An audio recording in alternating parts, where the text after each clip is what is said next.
L'alpinisme est une pratique sportive d'ascension en haute montagne, qui exige des capacités physiques, du matériel spécifique et des connaissances techniques afin de maintenir un bon niveau de sécurité. Les phénomènes climatiques et les risques naturels peuvent causer des accidents mortels. L'alpiniste Claude Kogan est ainsi morte ensevelie par une avalanche alors qu'elle faisait partie d'une expédition qui tentait l'ascension du Cho-Oyu dans l'Himalaya.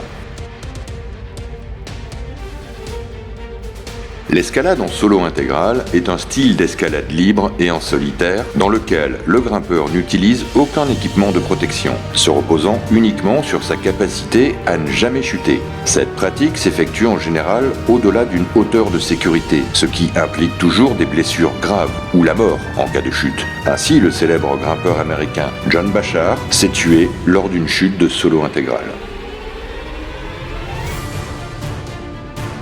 Le saut en parachute consiste à se jeter d'un aéronef, un avion, un hélicoptère ou une montgolfière d'une hauteur qui atteint les 1000 à 6000 mètres muni d'un parachute.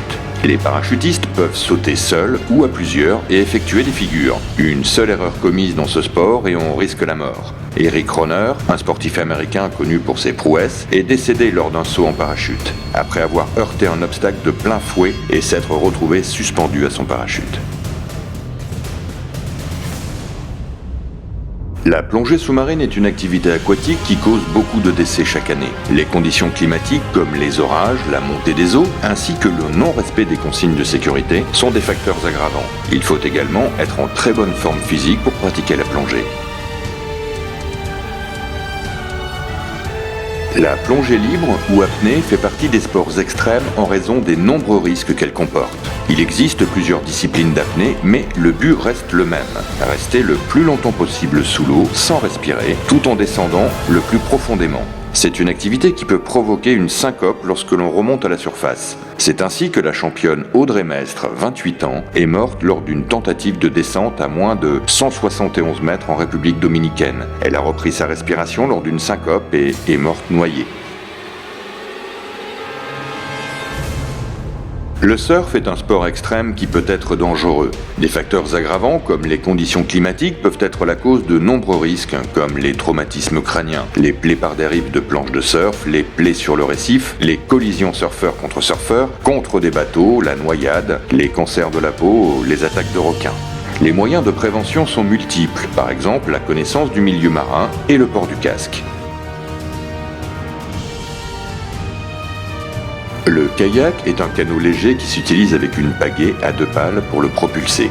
Même si on peut imaginer une rivière tranquille et une belle promenade en kayak, c'est un des sports les plus dangereux et qui n'est pas sans risque. Une des causes de danger est l'immersion dans l'eau froide. Si le nageur n'est pas extrait rapidement de l'eau, il peut périr soit de noyade, soit d'hypothermie. Il y a également le risque de la rencontre d'obstacles, comme les rochers, les arbres, ainsi que les chutes et les barrages qui peuvent être mortels. L'équitation fait partie des sports à haut risque. Cela est dû à l'imprévisibilité du cheval, un autre être vivant, ainsi qu'au risque de chute lié à la discipline, qui atteint une vitesse de déplacement de 60 km/h. La gravité des accidents est variable. Si la plupart du temps, une chute ne cause que de simples égratignures, elle peut être mortelle, dans le pire des cas. En 2016, une cavalière australienne, Olivia Hingis, s'est fait écraser par son cheval lors d'un saut d'obstacle qui a mal tourné pendant un concours hippique. Les sports mécaniques et plus particulièrement la moto ont un taux d'accident élevé. Les passionnés de moto recherchent souvent toujours plus d'adrénaline, ce qui se traduit par une grande prise de risque et une vitesse élevée.